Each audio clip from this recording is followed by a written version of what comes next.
Isabelle Marlow's life was a gilded cage, beautiful, luxurious, but suffocating.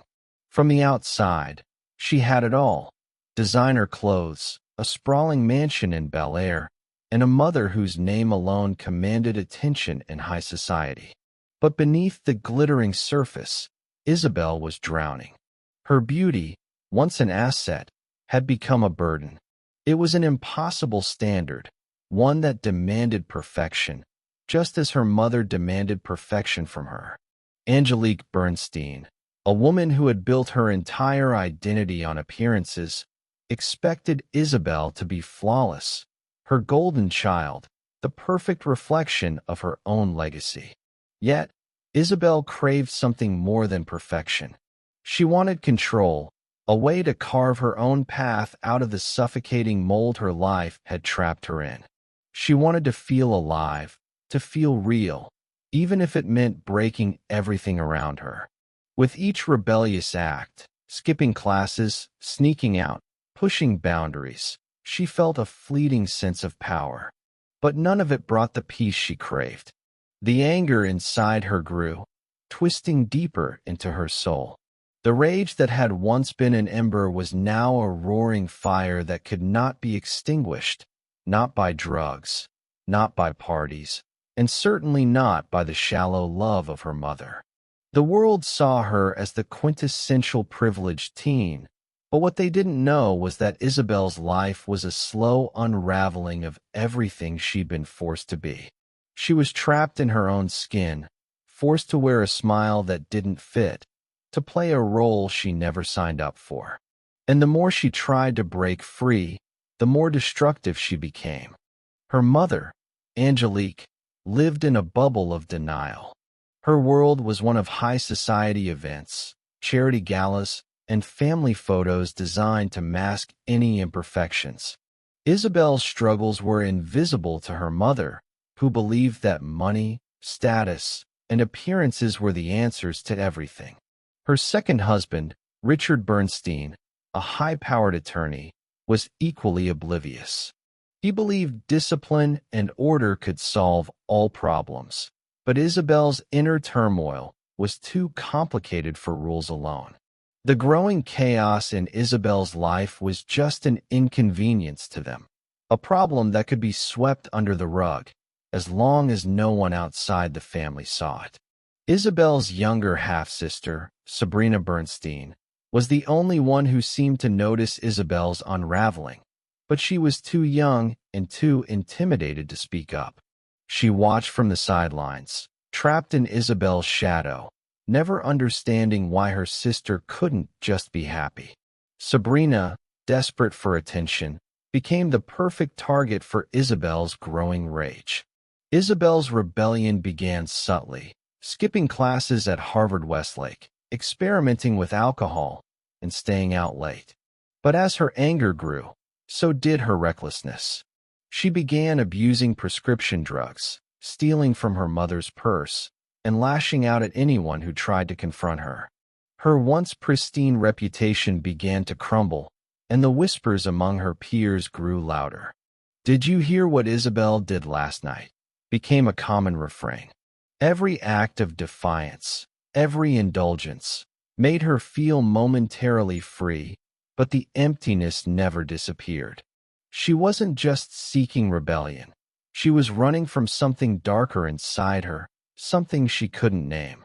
Desperate to regain control, Angelique sent Isabelle to a residential facility in Utah, hoping the structured environment would help her daughter find her way. But the facility only made things worse. Isabelle clashed with the other girls, who resented her privilege and arrogance. She attempted to run away multiple times, each escape a cry for help that went unanswered. But Isabelle couldn't find peace in a place that didn't see her as more than a spoiled girl with too much time on her hands. She didn't need therapy, she needed understanding. She needed someone to see her for what she was, a young girl drowning in a world of expectations she could never meet. After just a few months, Angelique brought her home, unable to bear the shame of having a daughter in treatment. Back in Los Angeles, Isabelle's downward spiral accelerated. She moved into the guest house on the family estate, effectively isolating herself from her family. Her drug use escalated, and she began hanging out with a dangerous crowd. Among them was Marcus Vega, a charming but manipulative drug dealer who saw Isabelle as both a cash cow and a pawn in his schemes. Marcus introduced her to harder drugs, further fueling her instability. Isabelle's life had become a blur of high-end parties, cheap thrills, and fleeting distractions. She had built walls so high around herself that she didn't even know who she was anymore. On the other side of the city, Deanna Marin was living a life defined by hard work and determination. The daughter of Armenian immigrants, Deanna was a straight-A student, a star athlete, and a passionate advocate for social justice. Her parents, Anahid and Garo Marin, had sacrificed everything to give their daughter a better life, and Deanna was determined to make them proud. Deanna's best friend, Elena Torres, was her polar opposite, outspoken, rebellious, and fiercely loyal. The two had been inseparable since middle school, and Elena often pushed Deanna out of her comfort zone. It was Elena who convinced Deanna to attend the party in Westwood on November 17, 2001. "You need to loosen up," Elena had said. "Not everything has to be so serious." The party was a typical gathering of privileged teenagers, but tensions simmered beneath the surface. Sabrina Bernstein, Isabelle's younger sister, was also there, and she quickly became the center of attention. Sabrina, who had always lived in Isabelle's shadow, was desperate to prove herself. She flirted shamelessly with Deanna's ex-boyfriend, Ryan Carter, sparking a heated argument. Deanna, ever the peacemaker, tried to defuse the situation. But Sabrina, fueled by jealousy and insecurity, lashed out. "You think you're so perfect," Sabrina sneered. "But you're just a nobody. You'll never be one of us." The words stung, but Deanna held her ground. "I don't want to be one of you," she replied calmly. "I'd rather be myself than pretend to be something I'm not." Sabrina, humiliated and angry, called her sister for backup. When Isabelle arrived, she was not the concerned older sister Sabrina had hoped for. She was a storm waiting to break. Isabelle's arrival at the party was like a match to gasoline. She stormed in, her eyes blazing with fury, and immediately zeroed in on Deanna. "You think you can mess with my sister?" she snarled. "You have no idea who you're dealing with." Deanna, though frightened, stood her ground. "This isn't about your sister," she said. "This is about respect, something you clearly know nothing about." The words hit a nerve. Isabelle's rage, years in the making, erupted. She lunged at Deanna, her fists flying. The crowd watched in horror as the two girls grappled, but no one intervened.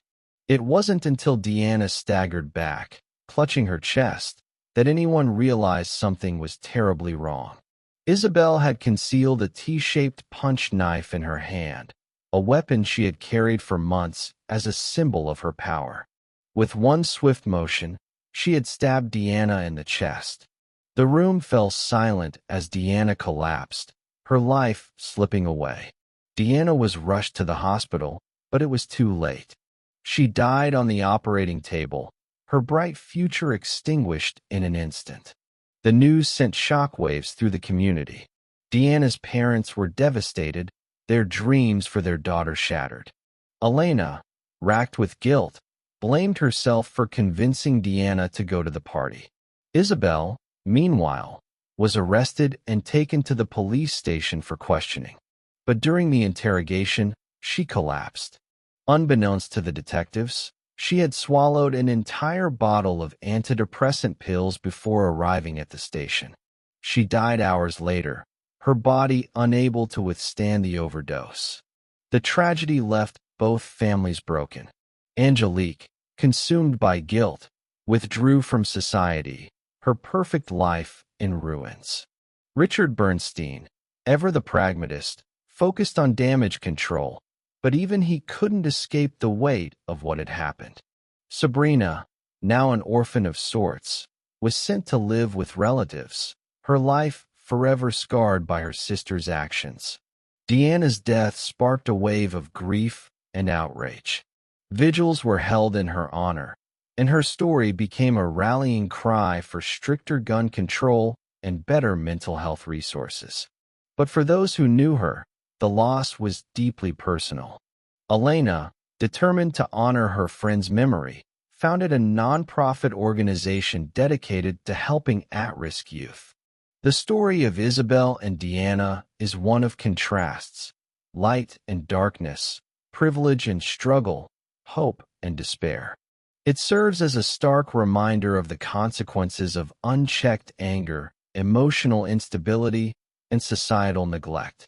But it is also a story of resilience. Through Deanna's legacy, her family and friends found the strength to turn their pain into purpose, ensuring that her light would never be extinguished. In the end, both girls were victims, one of her circumstances, the other of her own choices.